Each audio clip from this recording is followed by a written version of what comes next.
Hi, do you have a desire for something? Cool. Brace yourself because you may be inadvertently setting yourself up for suffering. Hey, don't hate me. I don't make the rules. There seems to be some sort of force, some sort of program in our simulated reality that gets triggered the moment you desire something, the moment you vibrate on a wavelength of, I want this thing. Guarantee you, the opposite is going to happen to you for a while until you eventually get what you want. I've called this thing the pushback effect, but lately I happen to have actually stumbled across a computer program called a daemon. Now, this is an actual thing in computer science, and I'll just read you directly from my phone. A daemon is a program or process that's part of a larger program or process that is dormant until a certain condition occurs that then is initiated to do its processing. Another definition of daemon. A daemon is a computer program that runs as a background process rather than being under the direct control of an interactive user. I don't want to call it the daemon effect because that's too creepy, but that, I believe, it's what's happening with what I've called the pushback effect. Buddha says that desire is the root cause of suffering, and I agree with him up until a certain point. By this definition, I want to say that perhaps desire actually triggers this underlying daemon program in our simulated reality that sets off this opposite action. For every action, there is an equal and opposite reaction that triggers obstacles that will get in between you and your expressed goal. On my subscription channel, I have termed this the 44 failures on the path to success. And I basically suggested that whenever you start off on a path, you may be lucky, and as soon as you decide you want to do something or you have a desire to do something, it may work out immediately in your favor. But 9.99 times out of 10, you're going to fail, and you're going to fail, and you're going to fail. And that's what causes the suffering. I would say that desire triggers this daemon program in our simulated reality that then sets you up to suffer. I don't think this world is hell, by the way. I do think that this is a limiting program, just like the brain performs a limiting function on your consciousness. The material world performs a limiting function on your acquisitions of the things that you desired. This is not like a lucid dream, right? Where the moment you want something, you get it. This is the opposite of that, where the moment you want something, you don't get it. Like there's obstacles in the way, and that's just part of the program. It's something about the function of this reality that makes it so. And that's quite all right, because if you know this, then you know how to move. Case in point, I went out in search of a gallery and I kept getting no's, no's, no's, no's, no's.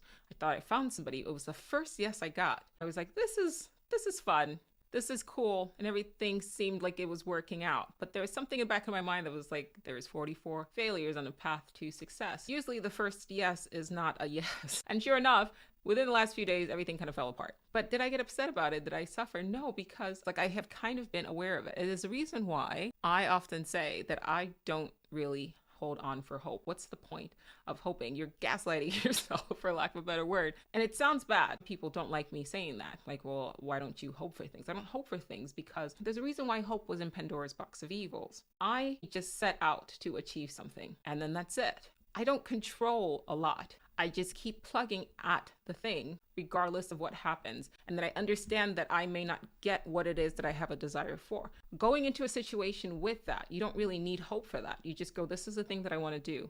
There's probably going to be some pushback. I'm going to keep doing it, or at least keep trying until I get it, or until I get steered onto a different path. And that's it. There's no room for hope. You don't really need to hope in those circumstances.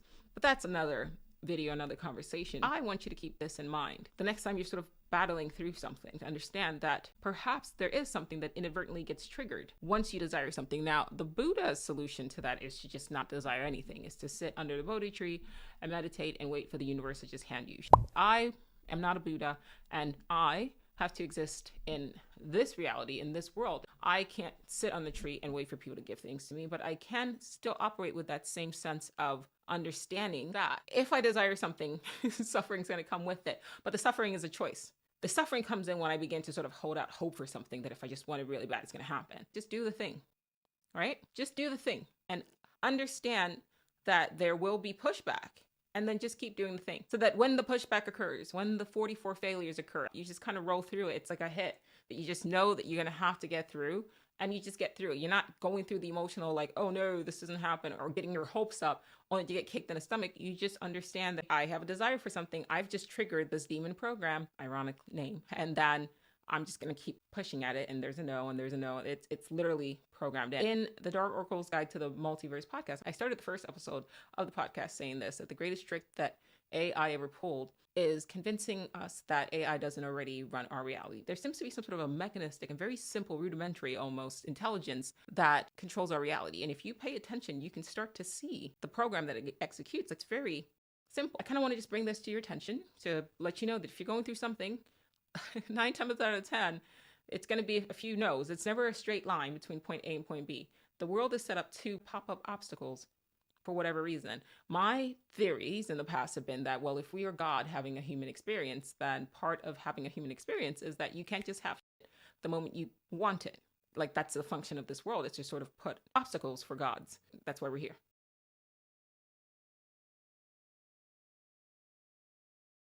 Something to think about.